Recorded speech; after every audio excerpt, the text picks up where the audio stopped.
Assalamualaikum warahmatullahi wabarakatuh. Salam sejahtera untuk kita semua. Perkenalkan, saya Iqbal Firdaus, SSI MSI, dosen S1 Fisika, Fakultas Matematika dan Ilmu Pengetahuan Alam, Universitas Lampung. Pada video kali ini saya akan menjelaskan salah satu mata kuliah yang saya ampu di semester 6, yaitu komposit, dengan metode DIA, Delivery, Interaction, and Assessment. Deskripsi mata kuliah komposit yaitu membahas tentang konsep dasar, klasifikasi, sifat mekanik, serta berbagai macam jenis komposit. Mahasiswa juga akan memahami proses fabrikasi serta aplikasi material komposit dan non-komposit melalui pendekatan pembelajaran berbasis case method dan project based learning. Dengan bobot penilaian tugas berupa case method 30%, project based learning atau hasil project 50% dan UAS 20%.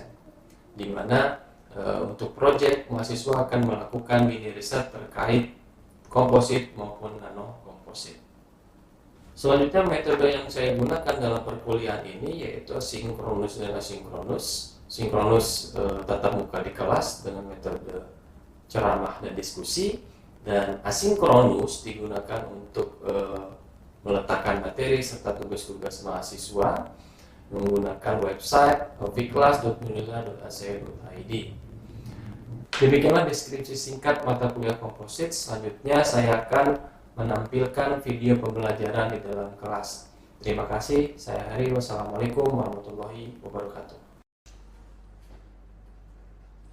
Baik, assalamualaikum warahmatullahi wabarakatuh. Waalaikumsalam warahmatullahi wabarakatuh. Selamat pagi semuanya. Baik, Pak. Apa kabar hari ini? Baik. Alhamdulillah. Ya, bertemu lagi bersama saya, Iqbal Firdaus, SSI MSI. Kali ini kita akan belajar bagaimana material komposit, atau mata kuliah kita adalah mata kuliah komposit. Di mana mata kuliah ini merupakan mata kuliah pilihan di semester 6. Jadi mata kuliah ini mohon untuk diikuti dengan seksama. Perkuliahan ini sudah ada di LMS atau virtual class kita dengan kode 29650. Silakan nanti diakses. Kemudian untuk buku juga sudah saya cantumkan. Kemudian kontrak kuliah dan RPS sudah saya cantumkan juga di virtual class sampai dengan materi pertemuan pada hari ini.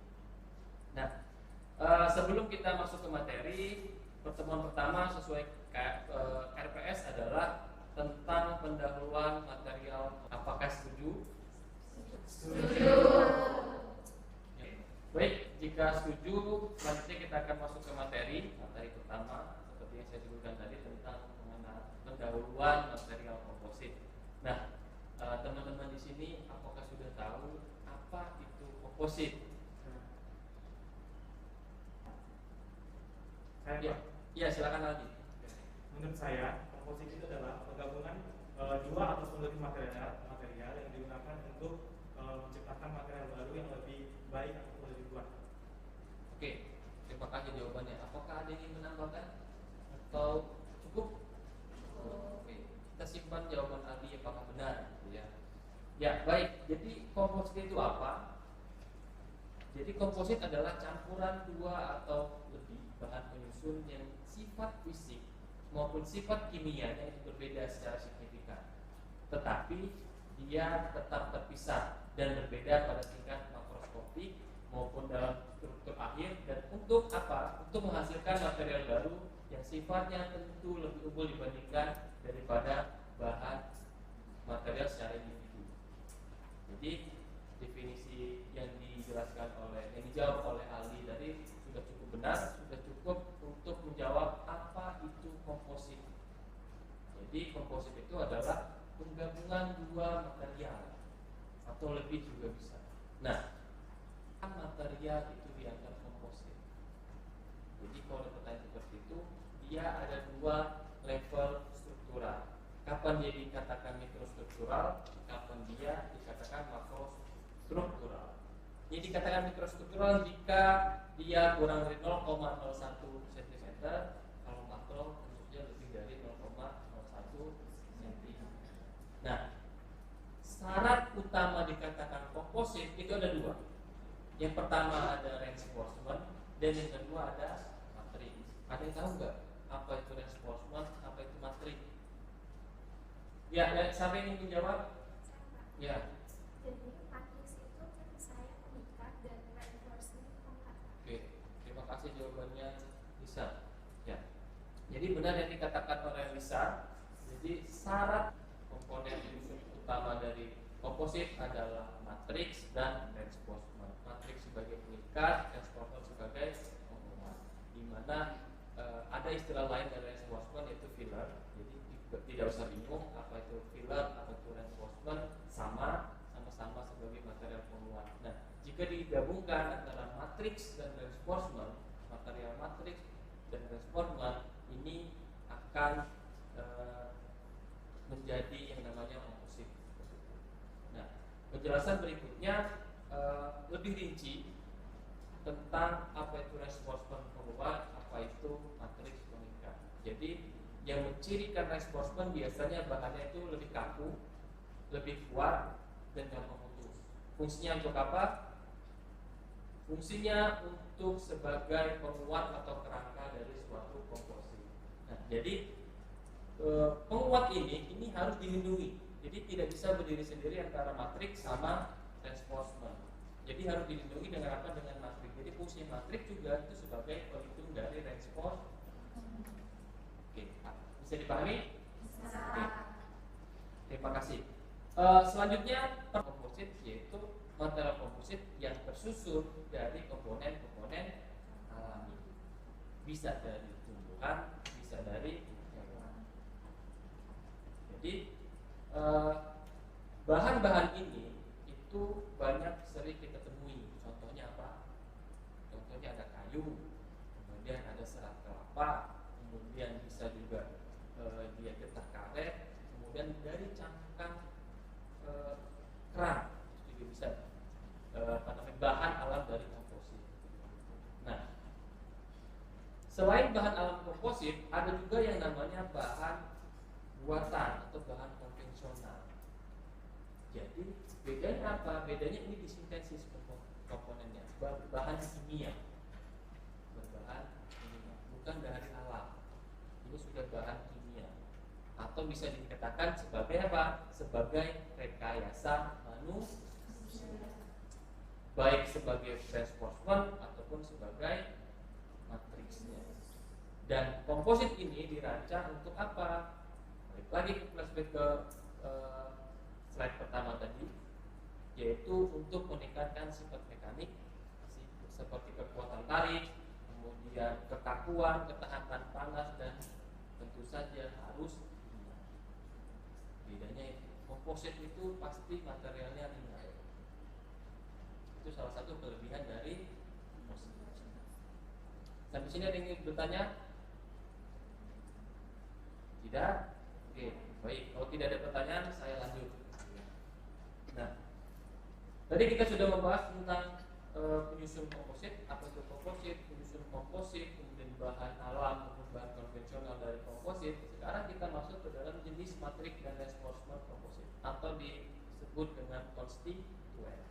Nah, di mana konstituen ini berhubungan tentang struktur, penguat, jenis, dan sifat dari material komposit.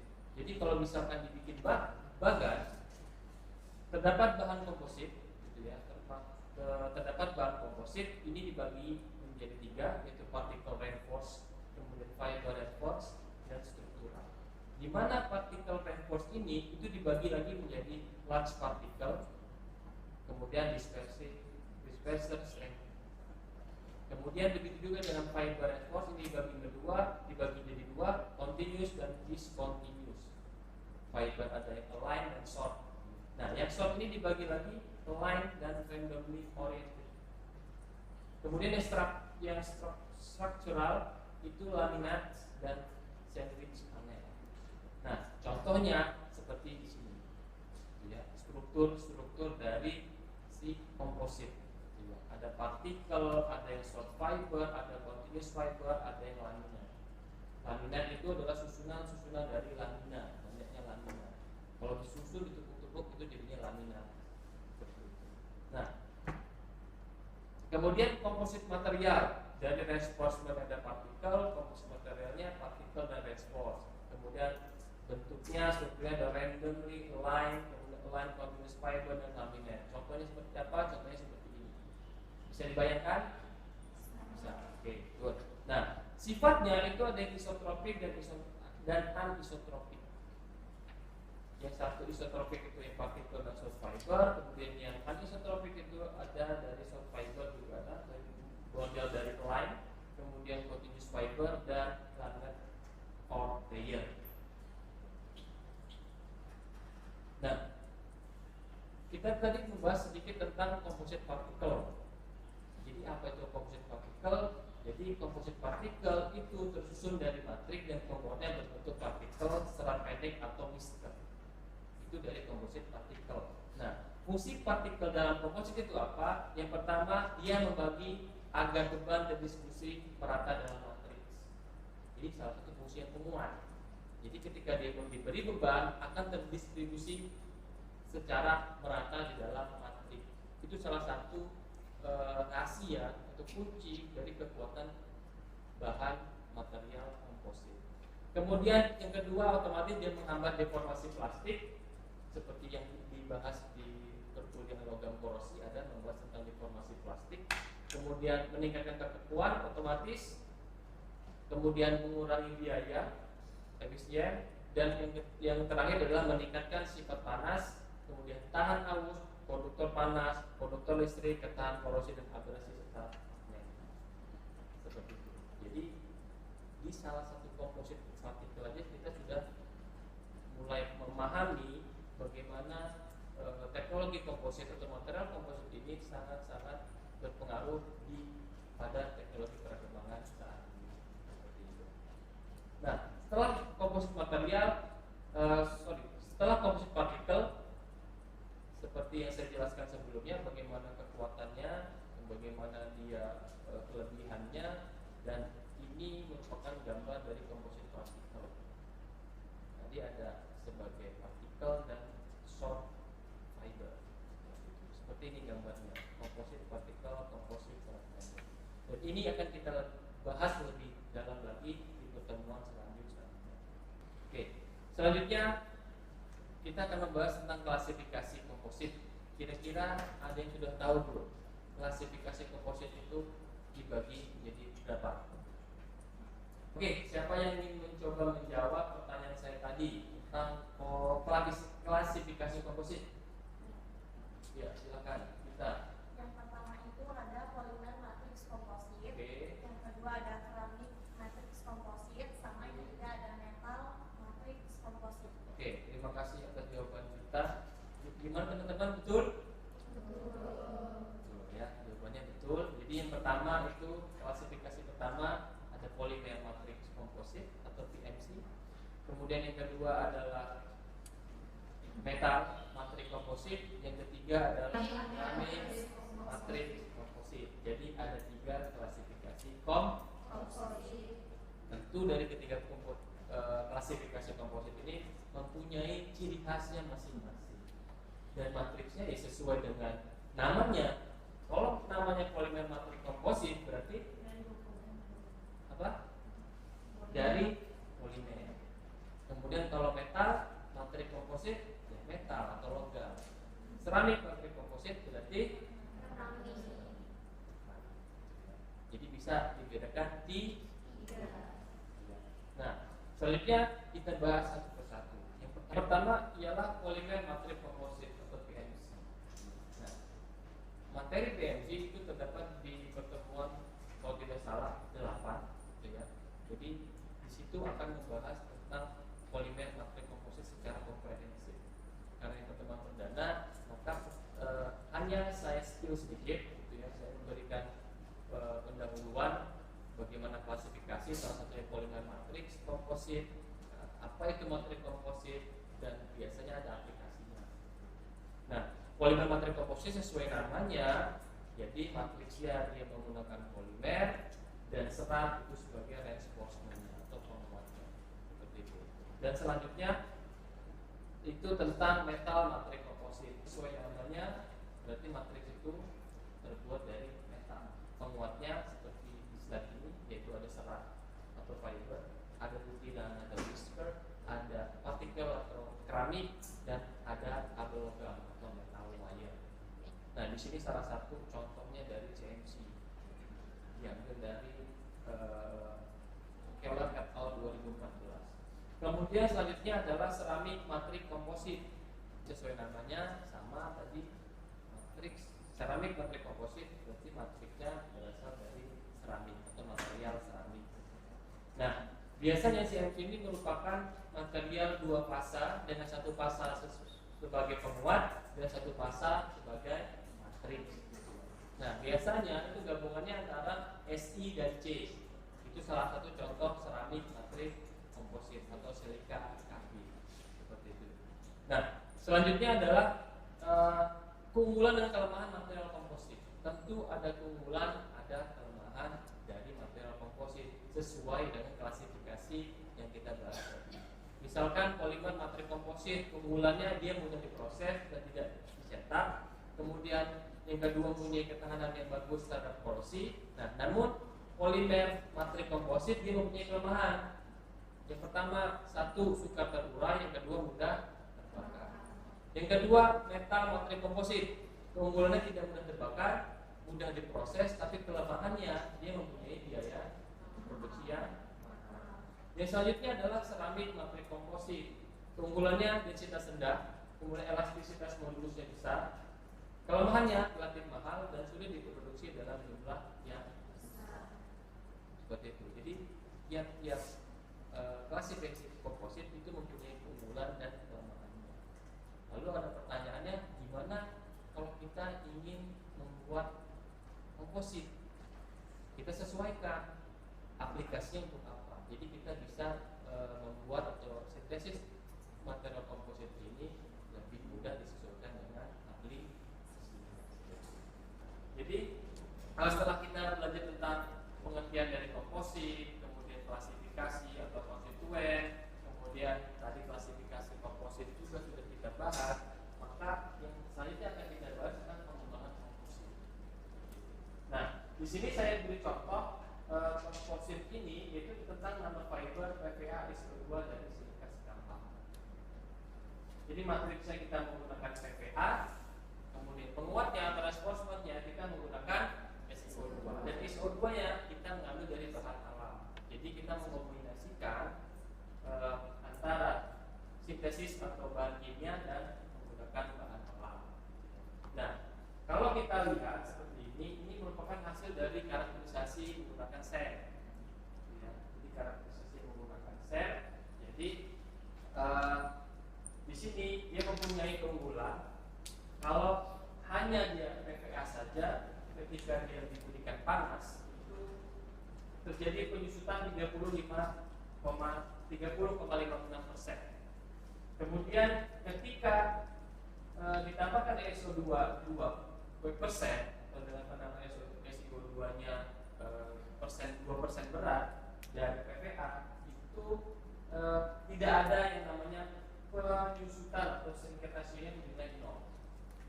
Jadi peran dari SO2 di sini itu sangat berpengaruh terhadap ketahanan thermal dari membran yang telah digunakan. Seperti itu. Nah, selanjutnya adalah tentang masih dengan membran. Nah, membran di sini menggunakan nanofiber PVDF dan SO2. SO2-nya dari mana? Kalau ini menggunakan SO2 dari limbah geotermal. Jadi SO2-nya dari alam juga, dari limbah geotermal. Kemudian matriksnya itu menggunakan PVDF. Di mana PVDF berperan sebagai matriks? PVDF sendiri adalah polyvinyl chloride dan SO2-nya sebagai pemikat atau reinforcement yang sebagai pemikat. Jadi hampir sama dengan PVA tadi, ketika diberikan thermal atau panas sekitar 100 derajat, tidak ada yang namanya penyusutan atau sedimentasinya nilai 0 ketika SO2 ditambahkan. Jadi semakin banyak SO2 ditambahkan, kalau matriks yang ditambahkan reinforcement yang ditambahkan di dalam matrik, maka akan meningkatkan yang namanya ketahanan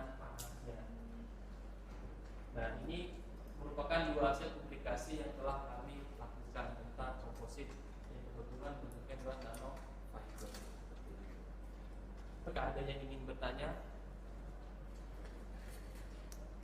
Baik, jika ada yang ingin ditanyakan, ya silakan.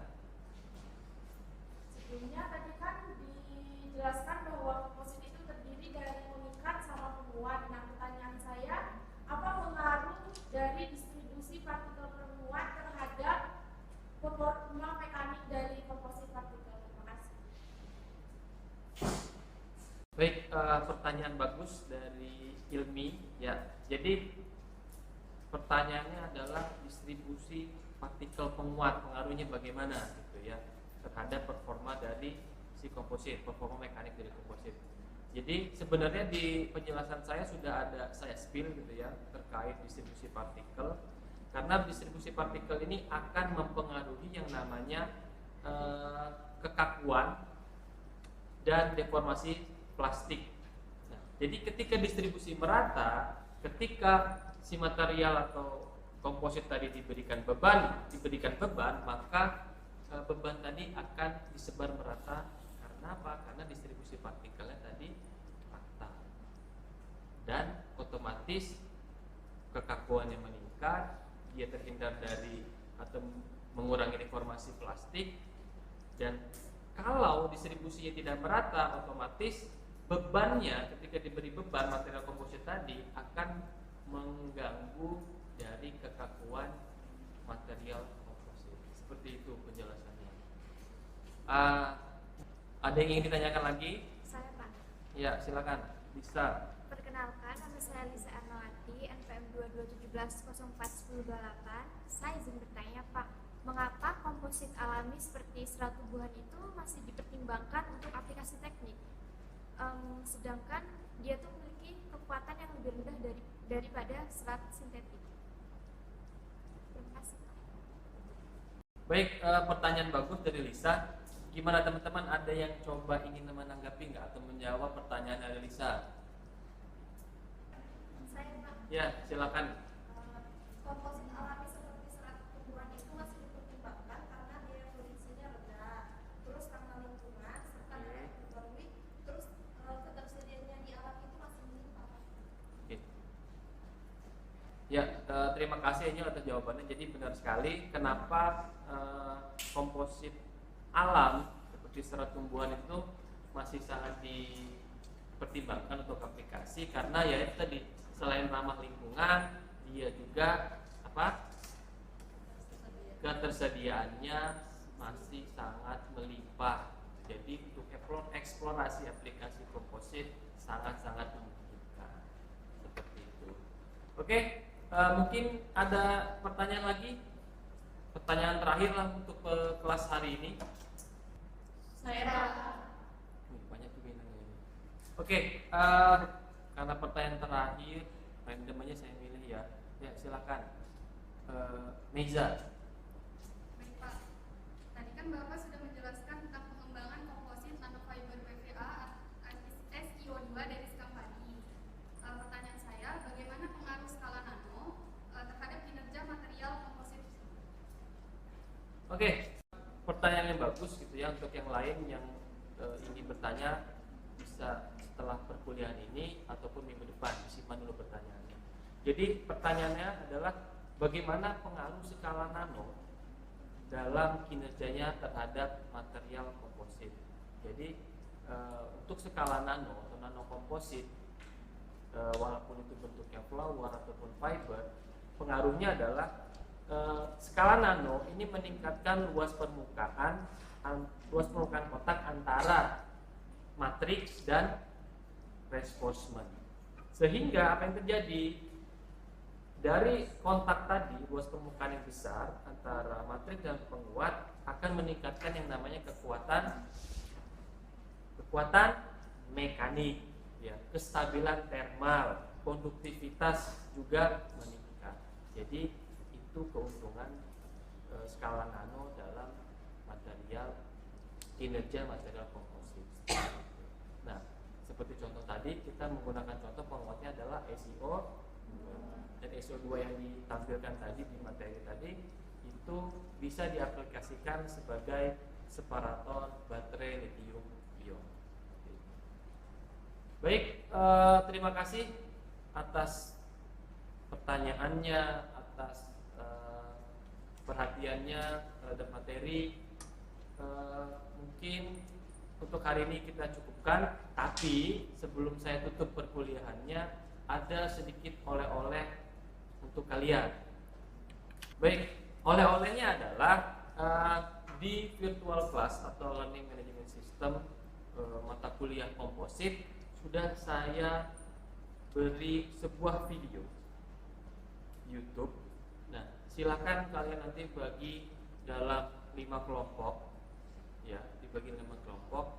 Kemudian kalian review video ini, review video ini tentang apa itu komposit. Kemudian tambahkan bagaimana perkembangan komposit hingga saat ini. Nah, tugas review komposit ini nanti kalian akan upload juga di sini, gitu ya, diupload di di LMS-nya. Silakan sebagai salah satu poin penilaian case method seperti itu. Baik, terima kasih kepada seluruh mahasiswa, sehat-sehat selalu. Jangan lupa tugasnya dikerjakan maksimal hari Kamis minggu depan sebelum perkuliahan dimulai. Saya akhiri. Wassalamualaikum warahmatullahi wabarakatuh. Waalaikumsalam warahmatullahi wabarakatuh. Terima kasih.